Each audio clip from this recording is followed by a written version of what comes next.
Nomination, Department of Justice, Harmeet Dillon of California to be an Assistant Attorney General.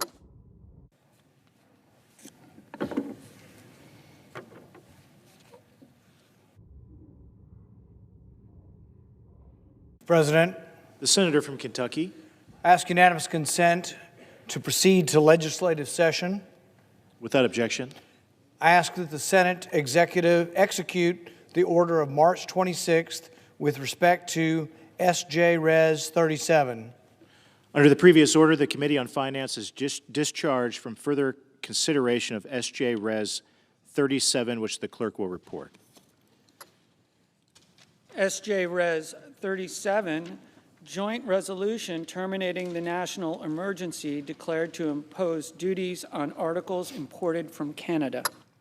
Under the previous order, there are now 6 hours of debate equally divided on the joint resolution. Mr. President, The senator from Kentucky. taxation without representation is tyranny, bellowed James Otis. In the days and weeks and years leading up to the American Revolution, this became the rallying cry of American patriots. No taxation without representation. The American patriots thought that a distant parliament in England, where they had no representation, had no right to tax them. This was the rallying cry: no taxation without representation. Our founding fathers believed so strongly in this, they embodied it in our Constitution. Our Constitution doesn't allow any one man or woman to raise taxes. It must be the body of Congress. Now, this wasn't new. This was part of maybe a 1,000-year tradition from Magna Carta on. In Magna Carta, it is stated, no taxation without the common council of the realm. Even at that time, they were chafing at one man, the king, determining the taxes for the land. 100 years before our Revolutionary War, in the English Civil War, there was a debate over parliamentary supremacy versus supremacy of the king. They did not want to pay taxes that weren't approved by the Parliament. In 1683, the New York Charter on Liberties, the beginning charter for the colony of New York, stated, no taxation without representation. After this English Civil War, the English Bill of Rights embodied no taxation without the consent of Parliament. This principle was long-standing. It was non-negotiable. This was what sparked the revolution. And yet today we are here before the Senate because one person in our country wishes to raise taxes. Well, this is contrary to everything our country was founded upon. One person is not allowed to raise taxes. The Constitution forbids it. The Constitution was so concerned with the power of taxes, which some have said the power of taxes is the power to destroy. But our founding fathers were so concerned with this that they said, no, the president will not have the power to legislate. The president will not have the power to tax. Only Congress will be able to tax the people, and only by originating tax bills in the House. It was that specific. They were so mortified. They were so worried by having a monarchy. They were so worried about having all the power gravitate to the executive that they said we must split the powers. They based a lot of their thinkings on Montesquieu. Montesquieu wrote in the 1740s, 40, 50 years before our Constitution, Montesquieu wrote that when the legislative and executive powers are united in one, there can be no liberty. This is something that our founding fathers took to heart. They said, we must separate the powers. We must at all costs limit the power of the presidency. This isn't about political party. I voted for and supported President Trump, but I don't support the rule of one person. We are set, the president is set to have a 25% tax on goods coming from Canada and Mexico. This is a tax, plain and simple, on the American people. But one person can't do that. Our founding fathers said, no, that would be illegal for one person to raise taxes. It has to come to Congress. It has to originate in the House. This has gone on for 200 and some odd years. You can't simply declare an emergency and say, well, the constitutional republic was great, but gosh, we've got an emergency. Our times are dire. The Supreme Court has repeatedly said there are no exemptions for emergency. There was no exemption for a pandemic. There is no exemption for emergencies. The taxation clause stands. It's an important part of the Constitution. Taxes must originate in the House. They must be voted on in Congress. No one man can raise taxes on the people.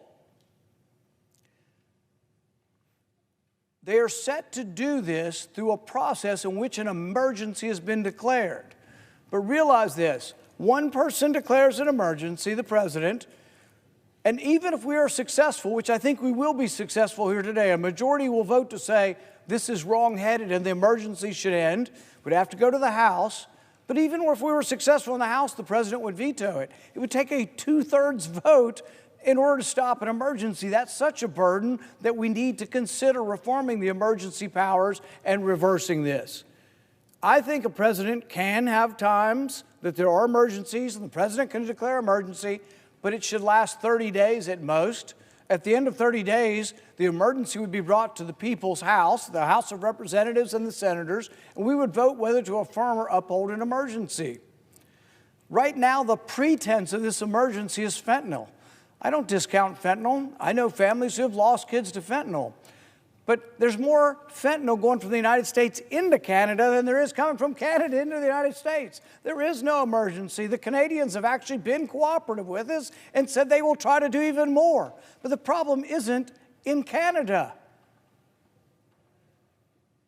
Even if the problem is valid, even if that is something that we all agree on, you can't have a country ruled by emergency. You can't have a country without a separation of powers, without checks and balances. Madison put it this way. Madison said that we would pit ambition against ambition, that all men, and frankly all women, are motivated by self-interest and the self-accumulation or aggrandizement of power, and so we would limit their power by pitting ambition against ambition. We would give some of the power to the House, some of the power to the Senate, some to the president. There would be checks and balances and a jostling for power, but we would check and balance each other. Part of the problem we face today with this emergency, though, is that Congress has abdicated their power. Not just recently, not just for this president. This is a bipartisan problem. I am a Republican. I am a supporter of Donald Trump. But this is a bipartisan problem. I don't care if the president is a Republican or a Democrat. I don't want to live under emergency rule. I don't want to live where my representatives cannot speak for me and have a check and balance on power. One person can make a mistake. And guess what? Tariffs are a terrible mistake. They don't work. They will lead to higher prices. They are a tax, and they have historically been bad for our economy. But even if this were something that was magic and was going to be a pot of gold at the end of the rainbow, I wouldn't want to live under emergency rule. I would want to live in a constitutional republic where there are checks and balances against the excesses of both sides, right or left. If one person rules, that person could make a horrible mistake. On things so important as war, it's the same thing. We don't want a president just to go to war because a president might get angry with some country or have a vendetta. We're supposed to vote. That's why declaration of war. War originates also in Congress.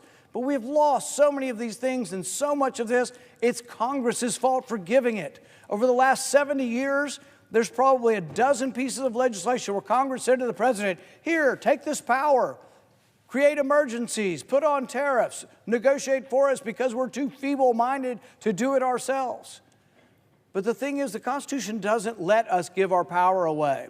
There's something called the non-delegation clause, and it says that we're not allowed to give power away. We can't just say, here, Mr. President, take it. In this particular case, it's even worse. The rule of law, the IEPA is the acronym for it, has never been used for tariffs before and doesn't mention the word tariff. So this isn't something that was targeted in times of need. The president can have the power to put on tariffs. Never says that. This will be an extraordinary use of something never intended to be a way to have unilateral, one single person invoke a tax on the people. With regard to tariffs, let's be very clear. Tariffs are simply taxes. Tariffs don't punish foreign governments, they punish American families. When we tax imports, we raise the price of everything, from groceries to smartphones to washing machines to prescription drugs. Every dollar collected in tariff revenue comes straight out of the pockets of American consumers. Conservatives used to understand that tariffs are taxes on the American people. Conservatives used to be uniformly opposed to raising taxes because we wanted the private marketplace, the private individuals, to keep more of their income, so we were always for lower taxes. And yet now the mantra that's coming is we want higher taxes. What happened? Did we all of a sudden give up all the things we used to believe in as conservatives? I, for one, haven't. I still think more taxes is bad for the economy. More money taking out of the productive sector, the private sector, and giving to the government is a mistake. To those who still call themselves conservatives but now support tariffs, let me remind them that Milton Friedman said, "Tariffs raise prices to consumers and waste our resources." To those who still have a fond memory of Ronald Reagan on my side, Ronald Reagan said, "Protectionism costs consumers billions of dollars, damages the overall economy, and destroys jobs." Ronald Reagan's vision for America can be seen in our trading relationships with Canada. In 1986, President Reagan said, "Our trade policy rests firmly on the foundation of free and open markets." I recognize the inescapable conclusion that all history has taught: the freer the flow of world trade, the stronger the tides of human progress and peace among nations. And it's absolutely true. If you look at a chart or a graph of world trade over the last 70 years, it's gone like this. We've been trading more with each other. If you look at a world map of prosperity, it's the same curve. It's a hockey stick. It's going up exponentially. If you look at a curve of poverty, 100,000 people are escaping poverty every day around the world, and it's because of international trade. Trade is good, not bad. Think about it. If you buy something, you are trading. If you go to the store and you buy a smartphone and you give them $1,000, you want that smartphone and you don't lose. Doesn't matter where the money went, you got your smartphone. You only give money to somebody for something if you want it. If it's a voluntary trade, it's always equal. Or it's actually always mutually beneficial. And so when people say, "Oh, we've lost and China's winning and we have a trade deficit with China," America doesn't trade with China.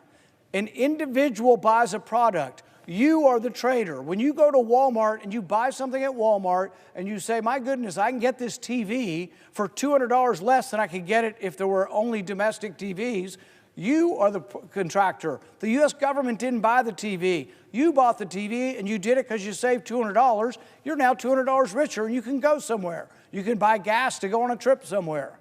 You are richer. But if trade were bad, you wouldn't buy the TV. You made the decision. The government didn't. Our government doesn't trade with their government.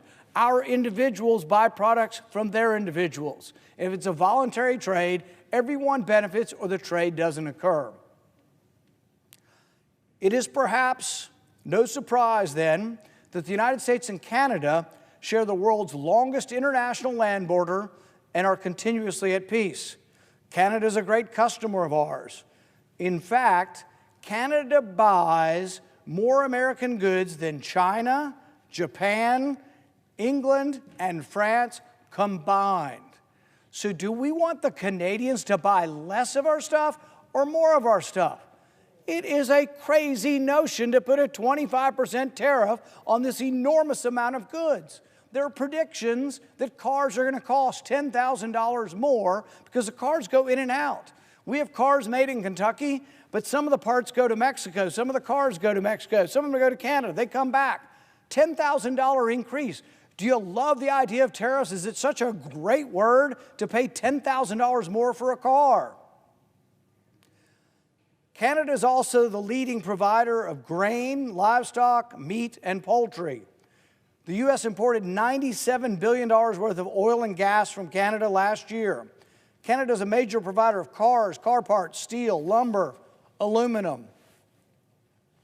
This amount of trading demonstrates that no American will be able to avoid the high taxes, the high prices they'll be forced to pay because of tariffs.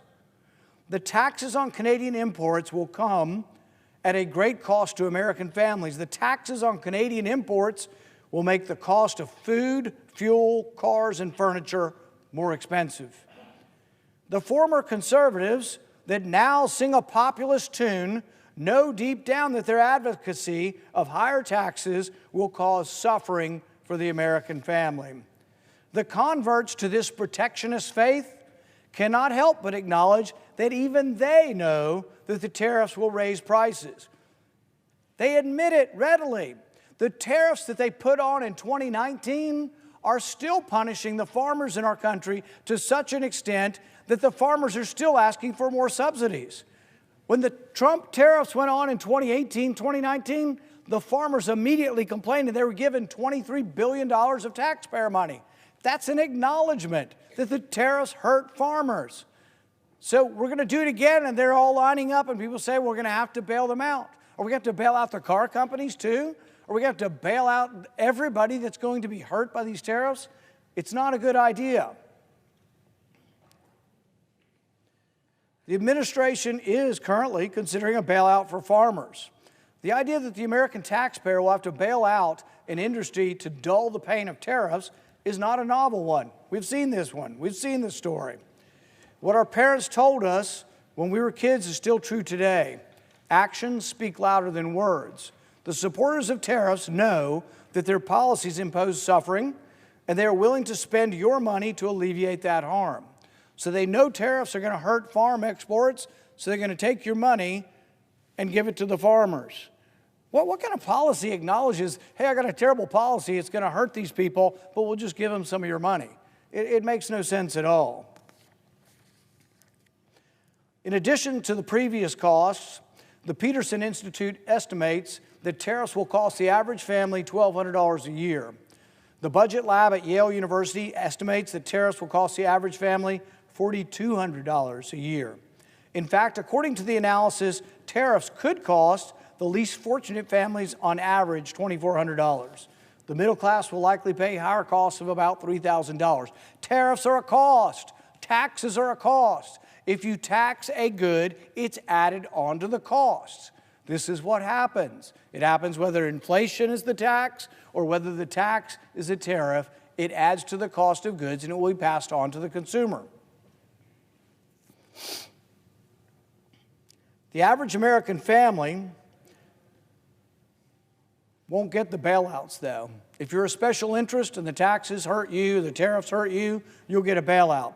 But if you're just an average person working for yourself, self-employed, and the tariffs cost all of your groceries to go up, they cause your electronics to go up, no one's going to help you. You'll just pay higher prices. If you think the cost of eggs is high, just wait until the tariff hits cars. According to Goldman Sachs, the tariffs will raise the price of a car between $5,000 and $15,000.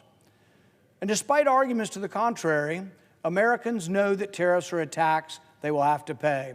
That is why vehicle sales jumped almost 13% last month, because people were trying to buy their cars before the tariff gets on their car and raises the price. People are smarter than politicians. That's nothing new. It's not just cars that will be more expensive as a result of tariffs. Energy will be more expensive. Gas prices in some parts of the country could see a 15 to 30 cent per gallon price. According to the National Association of Home Builders, the building of a single-family home could be coming up $10,000 more expensive. Why? Because we import lumber, we import steel. if we make it more expensive to import lumber from Canada and steel from Canada, the price of your house goes up. Look, people already can't buy a house because interest rates are so high. Young people are living in apartments more and more. People feel stuck in their life, and we're going to add to the price of lumber and steel to make homes even harder to purchase. It's a terrible idea. Washing machines were already almost $100 more expensive as a result of the original tariffs 4 years ago. And here's really bad news. Even beer could become more expensive. A professor at Northeastern University states that a six-pack of Corona could go up by 45 cents, but a small craft beer could be increased by as much as $1 a pint. The former and never were conservatives who try to sell tariffs as anything other than a tax cannot fool the American people, who know that their purchasing power will be weakened with every new protectionist measure unilaterally imposed by the White House. And none of these tax hikes are necessary. The populists argue that the threat of tariffs are needed to force Canada to stop the flow of illicit drugs. In fact, one of the social media posts today said there was going to be a tariff on fentanyl. Really? You think the drug dealer is going to pay a tariff on fentanyl? Fentanyl's not being tariffed. That's just sort of some kind of mistaken notion. But this isn't going to happen. And as I've stated, there's more fentanyl going from the U.S. into Canada than there is coming from Canada in the U.S. It's not a real emergency. It's being used to place a tax on the American people. But already we've seen a response from Canada. In response to a threat of tariffs, Canada announced a $1.3 billion plan dedicated to border security, to up border security on fentanyl, and yet the tariffs are still coming despite their help, but they've also announced more tariffs as well. The threat of tariffs seems to have worked. We need to not make Canada and America go through this when they've already responded to our requests.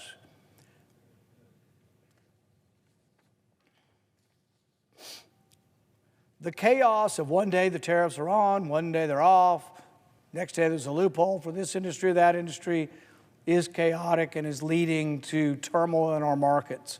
A week ago, when the thought of tariffs came forward, the markets plunged into historically low levels. The tariffs on Canadian imports, the tariffs on Mexican imports, the tariffs on European imports, the chaos it creates in the marketplace makes it difficult to plan for businesses. The interesting thing also about the tariffs is some have said, well, you know, the people will see that we're standing up for them with tariffs and we're for America first. And yet, when we put tariffs on historically, it has been Republicans. In 1890, McKinley put tariffs on. He was all for it, and still there are people lauding McKinley. 1890, the big McKinley tariff goes on. Do you know what happens in 1892? Of 170 Republicans, they lost 100 seats because prices went up with tariffs. Has this ever happened before? Yep, it happened in the 1840s when they put on the Tariff of Abominations under John Quincy. He signed it. Once again, the ruling party lost seats. When's the last time this happened in dramatic fashion? Well, if you study history and you want to know when the Republicans went to their lowest ebb in the entire history of our country, it came after the Hart-Smuley tariff in the early 1930s. Hoover was the president, a Republican. Republicans controlled Congress. They passed this dramatic tariff, which most historians and most economists now say prolonged the Depression for 10 years and caused the worst part of the Depression to actually be in 1937, 7 years after the tariff and nearly 8 years after the stock market crash. Do you know what happened to the Republicans in 1932? The Democrats won the presidency, they won the House.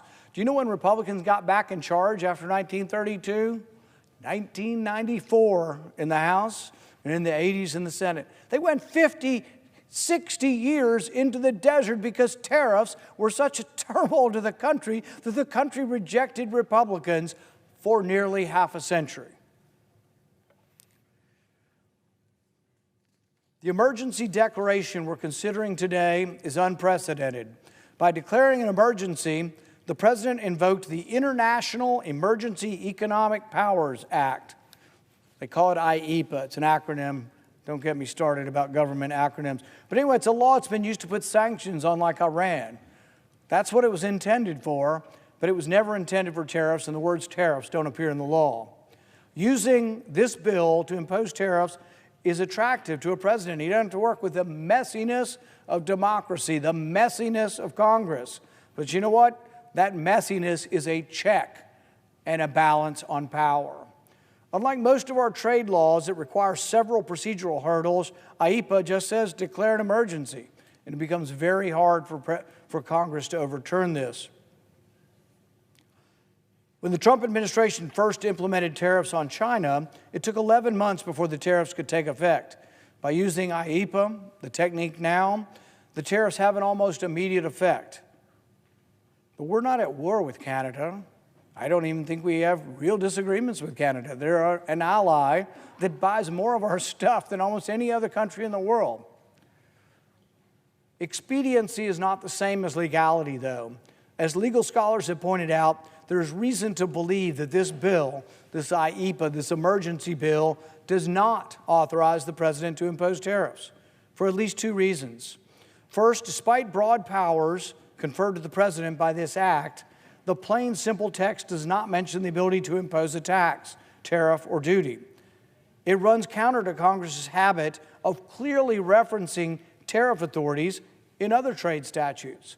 This may explain why no previous president has attempted to use emergency powers to raise tariffs. Second, it's difficult to see how using this emergency power, this IEEPA Act, and a national emergency to post tariffs would comport with something called the major doctrines question, or major questions doctrine. Under this doctrine, the Supreme Court will reject claims of an executive on issues of vast economic and political significance. It's hard to imagine that a 25% tax on everything from Canada would not be considered to be of vast economic significance. Congress has not clearly empowered this administration. I think it's hard to even argue that it's ambiguous. The power was never granted. This question is ripe, and this power is ripe to be rejected by the Supreme Court. Hundreds of billions of dollars worth of imports from Canada are at issue here. Clearly, this is a major economic question. Yet Congress has not expressly delegated the authority to impose tariffs to the president. We need to return to constitutional government. We used to abide by the ancient principle of no taxation without representation. One of the first acts enacted into the law was the Tariff Act of 1789, which sought to generate by placing a 5% tax on all imported goods, and was signed into law after passage by Congress by George Washington. Alexander Hamilton's report on manufacturers is well known, and according to Professor Douglas Irwin of Dartmouth, virtually every tariff recommendation put forth in the report was adopted by Congress in 1792. But simply voting on tariffs does not convert them into a good idea. It could make them constitutional. It could make this legal if Congress voted on it. It would still be economically a bad idea. As we move forward in this debate, you'll see that there are people on both sides of the aisle who question really whether we should be ruled by one person or whether the power should be separated. To me, this is not a partisan question. Some will try to make it a partisan question. To me, it makes no difference whether the president is Republican or Democrat. This is about the distribution of power. This is about the separation of power. This is about the admonition that Montesquieu gave us, that when the executive power and the legislative power are united in one person, there can be no liberty. Our founding fathers all believed that. They so feared the power of taxation that they gave it only to Congress. They so feared the power of taxation that they gave it specifically to originate in the House before it came to the Senate, because the House was closer to the people with elections every 2 years. This goes against the traditions of our country. I stand to speak against these tariffs. I stand to speak against these emergencies. I stand against the idea of skipping democracy, of skipping the constitutional republic, of rejecting our founding principles, not because I have any animus towards the president. I do this because I love my country and I want to see the division of power enabled such that it protects us all from the amalgamation of power into one person such that it can be abused. Another name for emergency rule is martial law. Who would want to live under one person? That's the thing we all object to in all the countries around the world that we object to, is the idea that they don't have democratic rule. We should vote. This is a tax, plain and simple. Taxes should not be enacted by one person. So I will vote today to end the emergency. I will vote today to try to reclaim the power of taxation, the power of the tariff, to where the Constitution designated it should properly be, and that is in Congress. Thank you, Madam President.